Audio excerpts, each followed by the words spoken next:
అందరికీ నమస్కారం. Play offs race నుంచి ముంబై ఇండియన్స్ అయితే రీసెంట్గా నిష్క్రమించడం జరిగింది.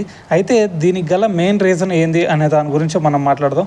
ఇన్ని ట్రోఫీస్ గెలిచిన ముంబై ఇండియన్స్ ఇప్పుడు ఎందుకు అసలు ప్లే ఆఫ్స్ రావడానికి ఇబ్బంది పడుతుంది అనే విషయం గురించి కూడా ఈ వీడియోలో అయితే మాట్లాడదాం. అయితే ఫస్ట్ మనం చెప్పుకుంటే అంతకుముందు టీం ఎలా ఉందనే దాని గురించి మనం చూసుకున్నట్టయితే టైటిల్స్ కొట్టినప్పుడు వీళ్ళ టీం చూసుకున్నట్టయితే టాప్ ఆర్డర్లో క్వింటన్ డికాక్ ఉండేవాడు, రోహిత్ శర్మ వీళ్ళిద్దరు టాప్ ఆర్డర్లో. సో దాని తర్వాత సూర్యకుమార్ యాదవ్ వచ్చేవాడు. సో దాని తర్వాత ఇషాన్ కిషన్, దాని తర్వాత హార్దిక్ పాండ్యా, పోలార్డు, సో దాని తర్వాత కృణాల్ పాండ్యా. సో వీళ్ళ బ్యాటింగ్ ఆర్డర్ చూసుకున్నట్టయితే ఎక్స్ట్రాడినరీగా ఉండేది. మరి ఇప్పుడు ఏమన్నా బాగోలేదా అంటే ఇప్పుడు కూడా ఎక్స్ట్రాడినరీగా ఉంది. ఎందుకంటే మనకి క్వింటన్ డికాక్ ప్లేస్లో ఇషాన్ కిషన్ ఉన్నాడు. ఇషాన్ కిషన్, రోహిత్ శర్మ, దాని తర్వాత సూర్యకుమార్ యాదవ్, దాని తర్వాత తిలక్ వర్మ, దాని తర్వాత హార్దిక్ పాండ్యా ఉన్నాడు. తర్వాత పోలార్డ్ ప్లేస్లో టిమ్ డేవిడ్ వచ్చాడు. దాని తర్వాత రొమారియో షెఫర్డ్ ఉన్నాడు. వీళ్ళకల్లే మొహమ్మద్ నబీ ఉన్నాడు. కోహెట్జీ కూడా మంచి బ్యాటింగ్ చేయగలుగుతాడు.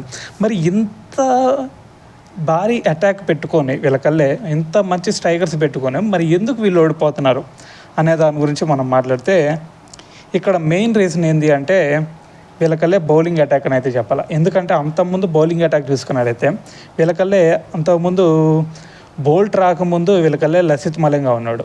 సో లసిత్ మలింగా వెళ్ళిపోయిన తర్వాత ఆ ప్లేస్ని బోల్ట్ అయితే మనకి ట్రెంట్ బోల్ట్ ఆ ప్లేస్ని అయితే భర్తీ చేయగలిగాడు. సో దాని తర్వాత దానివల్ల బుమ్రా మీద ప్రెషర్ అయితే తగ్గింది.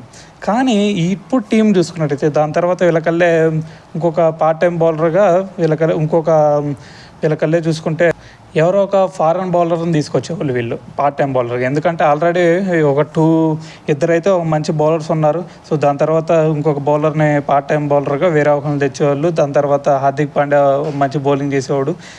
దాని తర్వాత స్పిన్నర్స్లో చూసుకున్నట్టయితే కృణాల్ పాండ్యా కొంచెం మంచిగా వేసేవాడు. దాని తర్వాత ఇంకొక బౌలర్ తీసుకున్నట్టయితే వీళ్ళకల్లే చాహర్ని తీసుకొచ్చేవాళ్ళు.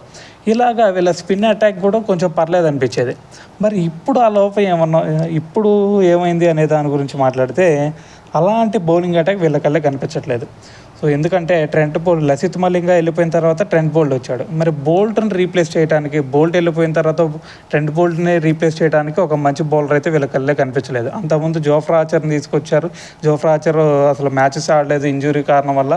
సో జోఫ్రా ఆర్చర్ కనుక ఉన్నట్టయితే ఇదే టీంలో దీని రిజల్ట్ వేరే ఉండేది. సో ఈరోజు జోఫ్రా ఆర్చర్ లేకపోవడం వీళ్ళకైతే బిగ్ అసెట్గా అయితే మారింది. అయితే సరే వీళ్ళకల్లా జోఫ్రా ఆర్చర్ వెళ్ళిపోయాడు. మరి ఇంకా ఎవరైనా ఫారెన్ బౌలర్ని తీసుకొచ్చారంటే వీళ్ళు కోహెట్జీని తీసుకొచ్చాడు. కోహెట్జీ కూడా ఒక మంచి బౌలర్, కానీ కోహెట్జీ పేస్ వేయగలుగుతాడు, దాని తర్వాత వికెట్లు తీసుకోగలుగుతాడు, కానీ స్కోర్ అయితే భారీగా ఇవ్వడం జరిగింది ఈ సీజన్లో చూసుకున్నట్టయితే.